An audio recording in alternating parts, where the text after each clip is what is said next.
64-এ যখন আসামের কালকাল আসলে আমরা সবাই জোরদার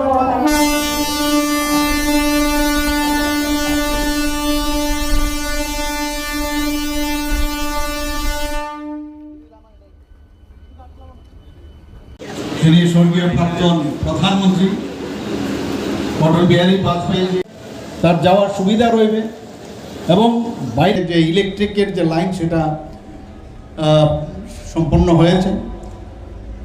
অনেকগুলো ট্রেন আমাদের ত্রিপুরাতে আছে, আমরা সবাই জানি। এর মধ্যে দূরপাল্লার যে ট্রেনগুলো আছে সেগুলো তেজাস, রাজধানী express, Tripura Sundari express, Kanchenjunga express, Humsafar express, Lokmanya Tilak terminal AC express, Garib Rath express, সিকেন্দ্রাবাদ express. আপনারা ভাবুন যে ত্রিপুরার থেকে এতগুলো ট্রেন, দূরপাল্লার ট্রেন এখন যাচ্ছে। এবং ইন্টার স্টেটের অনেকগুলো এবং আঞ্চলিক ট্রেন, যেগুলো ইন্টারসিটি বা রিজিওনাল ট্রেন আমরা আখ্যায়িত করি, সেগুলোর মধ্যে জনশতাব্দী এক্সপ্রেস আগরতলা থেকে মণিপুর যাচ্ছে, একটা শিলচর এক্সপ্রেস আছে, একটা নারেঙ্গি এক্সপ্রেস আসামের গুয়াহাটি নারেঙ্গি থেকে আগরতলা সেটাও আসে এবং যায়। এবং ডেমো ট্রেনের কথা আমি যেটা বললাম, যে লোকাল ট্রেন আগরতলা থেকে সাবরুম, আগরতলা ধর্মনগর প্যাসেঞ্জার ট্রেন। এবং আগামী দিন আমরা বসে আছি, যেহেতু ইলেকট্রিক লাইন সম্পন্ন হয়েছে, তো নিশ্চয়ই এখানে বন্দে ভারতও এখান থেকে শুরু হবে অতি সত্তরই। এবং মেইন আমাদের ট্রেনের মধ্যে নিরাপত্তার যে বিষয়গুলো আমি একটু আগে শুনলাম, এগুলো ভেরি ইম্পর্টেন্ট। যে প্যাসেঞ্জারদের যখন কোন জায়গায় এই ট্রেনটা নামছে আগের থেকে তাদেরকে যে বলে দেওয়া, সেই ব্যবস্থাপনা এখানে থাকবে, অ্যাড্রেসিং সিস্টেম সেগুলো রাখা হয়েছে। এবং এটা ডান দিকে খুলবে কি বাঁ দিকের প্ল্যাটফর্ম আসছে, কোন দিকে ট্রেনের নামতে হবে বা উঠবে, সে আগের থেকে কিন্তু সেই অ্যাড্রেসিং সিস্টেম এর মধ্যে রয়েছে। এই ধরনের আরামদায়ক ট্রেন যেহেতু হয়েছে, যাত্রী স্বাচ্ছন্দ্যকে মাথায় রেখে যত ট্রেন হবে ভিড়ও কিন্তু অনেকটা কম হবে। এবং এটা প্রায়, যা আমার কাছে রিপোর্ট আছে, প্রায় 12টা কোচ এই মেমো ট্রেনে রয়েছে, প্রায় 3600 জনের মতো এই ট্রেনের মধ্যে যাতায়াত করতে পারবে। এবং এখানে সিসিটিভির যে নজরদারির তারও ব্যবস্থা রয়েছে, জিপিএস সিস্টেম রয়েছে এবং অ্যাডভান্স ইলেকট্রোনিমেটিক যে ব্রেকিং সিস্টেম তার মধ্যে রয়েছে। তো যাত্রীদের নিরাপদের উপর ভিত্তি করে তাদের যাতে সহজভাবে চলাফেরা করতে পারে সেইভাবে এই ট্রেনের মধ্যে সেই ব্যবস্থাপনা এখানে রয়েছে। এবং যারা এখানে চালকরা রয়েছেন তাদের জন্য কিন্তু এসি ব্যবস্থা রয়েছে, যাতে ওরা আরাম করে তারা এই ট্রেনকে সামনের দিকে নিয়ে যেতে পারে, সেই ব্যবস্থা এখানে রয়েছে। আমাদের যে ডিজেল ইলেকট্রিক যে মাল্টিপল ইউনিট ডেমো ট্রেন, এগুলোও কিন্তু আমাদের এখানে রয়েছে। এর আগেও এই বিষয়ে আমি আলোচনা রেখেছি। আমাদের ডাবল রেল লাইন করার জন্য, সেটাও আমি কেন্দ্রীয় ইউনিয়ন মিনিস্টার উনাকেও আমি বলেছি। এবং তার জন্য যাতে সিঙ্গেল লাইন হয়ে ডাবল লাইন করা যায়, তার জন্য অলরেডি কিন্তু সার্ভে হয়ে গেছে। আমরা যখন যেটা বলছি আস্তে আস্তে করে কিন্তু দেখতে দেখতে সেগুলো হয়ে যাচ্ছে। এবং ডাবল লাইন যখন হবে তখন কিন্তু আরও বেশি করে ট্রেন এখানে আসবে। প্রায় 200 চন্দ্রনাথপুর থেকে সাবরুম পর্যন্ত যে কিলোমিটার, প্রায় 263 কিলোমিটার। তো সেই সিঙ্গেল লাইন ট্র্যাক থেকে সেটা ডাবল লাইন যে রূপান্তর করার জন্য আমরা আমাদের দপ্তর থেকে বলা হয়েছে, আমি নিজেও সেখানে বলে এসেছি। ফাইনাল লোকেশন সার্ভে হয়েছে, ডিপিআরও রিপোর্টও তৈরি হয়ে গেছে এবং অনেকটা সামনের দিকে এগিয়ে যাচ্ছে। আগামী দিন সেটাও হবে আমি আশা করি। আজকের আমার মনে হয় যে এই ধরনের যে উদ্যোগ, একের পর এক নতুন নতুন ট্রেন এখানে আসছে। আমি তো বেশিরভাগ ট্রেনে চলতে গেলে কিন্তু অনেক আরামসে কিন্তু যাওয়া যায়, আরামদায়ক। মানে রাস্তার থেকেও আপনি যদি রোডে যান তার থেকেও কিন্তু আরামদায়ক আমাদের ট্রেনে। আমি প্রায়শই ট্রেনে এখান থেকে যাই এবং এই ধরনের ট্রেন একের পর এক যখন আসছে আমাদের নিশ্চয়ই অনেক সুবিধা হবে। এবং আগামী দিন এখানে আমার পূর্ববর্তী বক্তা বলেছেন যে জিরানিয়া, যেখানে আমরা বুজংনগর একটা শিল্পনগরী, সেখানেও প্রায় 14 কিলোমিটার দীর্ঘ নতুন রেল লাইন কাজ এগিয়ে চলছে এবং তার জন্য প্রায় 560 কোটি টাকা ধরা হয়েছে এবং 42 লাখ অলরেডি বরাদ্দ হয়েছে। ফাইনাল লোকেশন সার্ভে আনুষ্ঠানিকভাবে অনুমোদিত হয়েছে। আমরা জম্মু, পুরী, গয়া তার জন্য নতুন এক্সপ্রেসের জন্য আমরা দাবি করেছিলাম, কারণ মানুষের সেটা চাহিদা। তার জন্য আমরা কেন্দ্রীয় সরকারের কাছে, কেন্দ্রীয় মন্ত্রীর কাছে সেটাও বলেছি। অমৃত ভারত স্টেশন প্রকল্প আপনারা সবাই জানেন, মাননীয় প্রধানমন্ত্রীজি সারা ভারতবর্ষে অমৃত ভারত স্টেশন এর জন্য অনেক টাকা দিয়েছেন। ত্রিপুরাতে প্রথম পর্যায়ে যে ধর্মনগর, কুমারঘাট এবং উদয়পুরে প্রায় সব কটাতেই প্রায় 32.60 কোটি টাকা দেওয়া হয়েছে। কুমারঘাটে, এটা ধর্মনগরে 30.28 কোটি টাকা দেওয়া হয়েছে, কুমারঘাটে 33.82 টাকা দেওয়া হয়েছে উদয়পুরে, এবং মোট 96 কোটি টাকার উপরে অর্থাৎ 96.60 কোটি টাকা ব্যয় করা হচ্ছে। আর দ্বিতীয় পর্যায়ে আগরতলার এই রেলওয়ে স্টেশনকে, এটাকে যাতে আরও আধুনিকরণ করা যায়, সেখানেও প্রায় 48 কোটি টাকা পরিকল্পনা অলরেডি অন্তর্ভুক্ত করা হয়েছে, কাজও শুরু হয়েছে। আমি এখানে যারা রেল মন্ত্রকের যারা বিশিষ্টজনেরা আছেন, উত্তর পূর্ব সীমান্তের নর্থ ইস্ট ফ্রন্টিয়ার রেলওয়ের যারা এখানে উপস্থিত রয়েছেন, অফিসার থেকে আরম্ভ করে সকলকে আমার কৃতজ্ঞতা রইল। এবং আমি নিশ্চিত যে এটা বলতে সোজা, যখন হয়ে যায় আজকে আমরা ফ্ল্যাগ অফ করবো ঠিকই, কিন্তু এটা করতে গেলে ওনাদের যারা শ্রমিক থেকে আরম্ভ করে যারা আধিকারিকরা আছেন সবাই মিলে একসাথে কাজ করেছেন বলেই, এবং মাননীয় প্রধানমন্ত্রীজির যে ওয়ে অফ ওয়ার্ক, যে সবাইকে নিয়ে যে চলা, সবকা সাথ সবকা বিকাশ আর বিশ্বাস আর তার প্রয়াস, এই নারাকায় রেখে কিন্তু আজকে আমরা দেখছি সব জায়গায় উন্নয়নের ছোঁয়া, আমরা সেই সুযোগ আমরা পাচ্ছি। এর জন্য সবাইকে ওনাদেরকে আমি কৃতজ্ঞতা জানাই। আমার বিশ্বাস এই ধরনের ট্রেন যখন এখানে শুরু হচ্ছে, ছাত্রছাত্রী, চাকরিজীবী, ব্যবসায়ী এবং পর্যটক, সাধারণ যাত্রী সবার কিন্তু এই ট্রেনের সুবিধা পাবেন।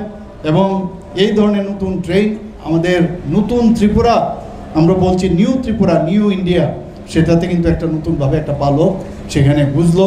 সবাইকে আমি আবার হার্দিক অভিনন্দন, শুভেচ্ছা জানিয়ে আমি আমার কথা শেষ করলাম এবং সবাইকে নমস্কার।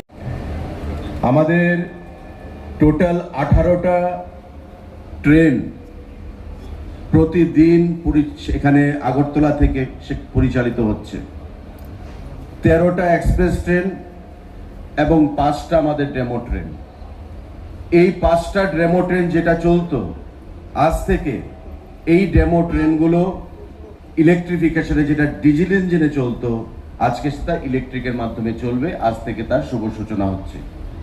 আমরা প্রায় সময় দেখতে পাই যে মানুষের মধ্যে আগরতলা থেকে ধর্মনগর পর্যন্ত কর্মসংস্থানের ফলে, চাকরির ক্ষেত্রে, ব্যবসার ক্ষেত্রে, বিভিন্ন কারণে জনসংখ্যা অনেক বৃদ্ধি পাচ্ছে এবং প্রতিদিন প্যাসেঞ্জার ট্রেনের চাহিদা বৃদ্ধি পাচ্ছে।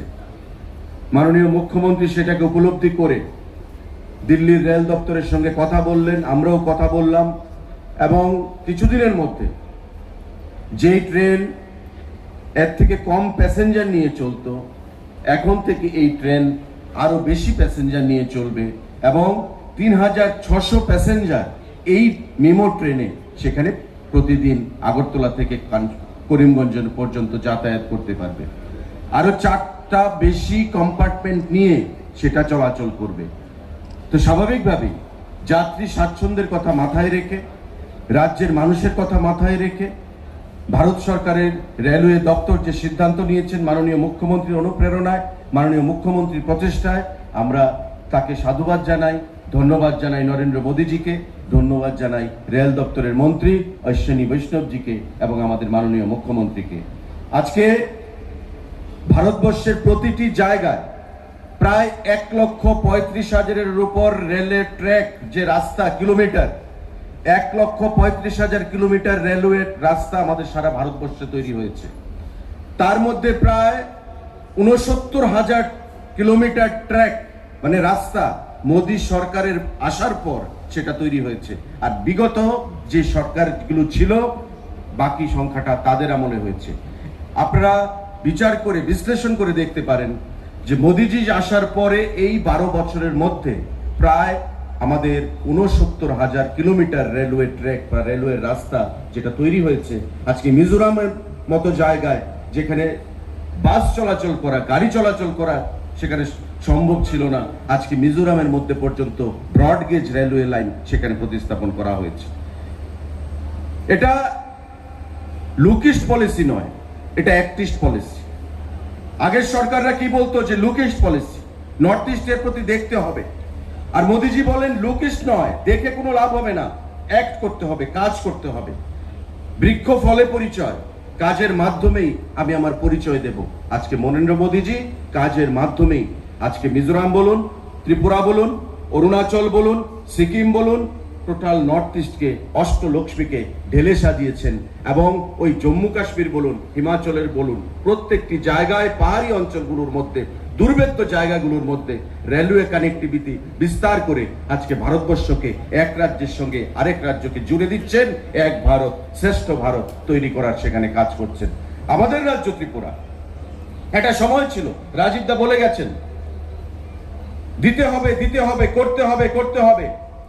কেন্দ্রীয় সরকার বঞ্চনা করছে, আবার তারাই ছিল বন্ধু সরকার। কেন্দ্রীয় সরকার বঞ্চনা করছে, আবার তাদের সময় ওই Maligaon north east frontier NF রেলওয়ের যে হেডকোয়ার্টার, সেখানে গিয়ে আন্দোলন করত যে ত্রিপুরা রাজ্যে ব্রডগেজ দিতে হবে, ব্রডগেজ দিতে হবে।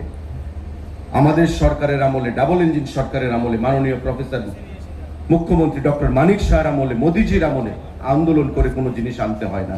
আজকে এই যে মেমো ট্রেন, আমরা কয়েকদিন আগে দেখলাম যে রাস্তার মধ্যে মানুষ রেল দাঁড় করিয়ে দিচ্ছে। কারণ কি? অসুবিধা হচ্ছে, কামরা বাড়াতে হবে।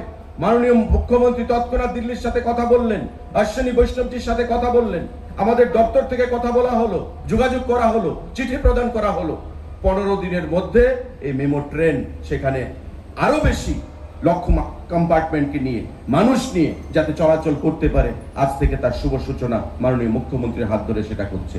ডিজেল ইঞ্জিন ইলেকট্রিকে পরিবর্তন করা হচ্ছে, সার্ভের কাজ চলছে। আজকে ত্রিপুরা রাজ্যে যে 18টা ট্রেন চলছে, তার মধ্যে 13টা ট্রেন যে আমাদের সেখানে এক্সপ্রেস ট্রেন, বাকিগুলো হচ্ছে ডেমো ট্রেন। এগুলো আজ থেকে এই ইলেকট্রিকের মাধ্যমে চলবে। শুধু তাই নয়, রাজীব দা যেটা বলেছেন, আগামী দিনে ত্রিপুরা রাজ্যকে আরো রেলওয়ের মানচিত্রে কিভাবে কানেক্টিভিটি বাড়ানো যায়। জিরানিয়া থেকে ভোজ্জংনগরের সার্ভের কাজ শুরু হয়েছে, কৈলাস শহরের মাধ্যমে সার্ভের কাজ শুরু হয়েছে।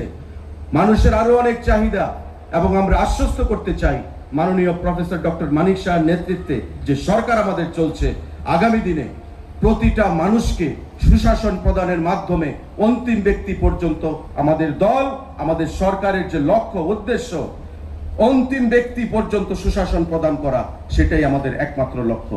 এক ত্রিপুরা শ্রেষ্ঠ ত্রিপুরা গড়া, এবং প্রতিটি মানুষ যেন সেই সুশাসন, সেটা রেলওয়ে কানেক্টিভিটি বলুন, এয়ার কানেক্টিভিটি বলুন, সড়ক কানেক্টিভিটি বলুন, জলপথ বলুন, প্রতিটি ক্ষেত্রে যোগাযোগের লক্ষ্যমাত্রাকে স্কাই ইজ দ্য লিমিট, ওই আকাশ পর্যন্ত নিয়ে যাওয়া, যাতে করে মানুষ এই সুশাসন, ডাবল ইঞ্জিন সরকারের সুশাসনগুলো, সুফলগুলো আমরা পেতে পারি বন্ধুরা।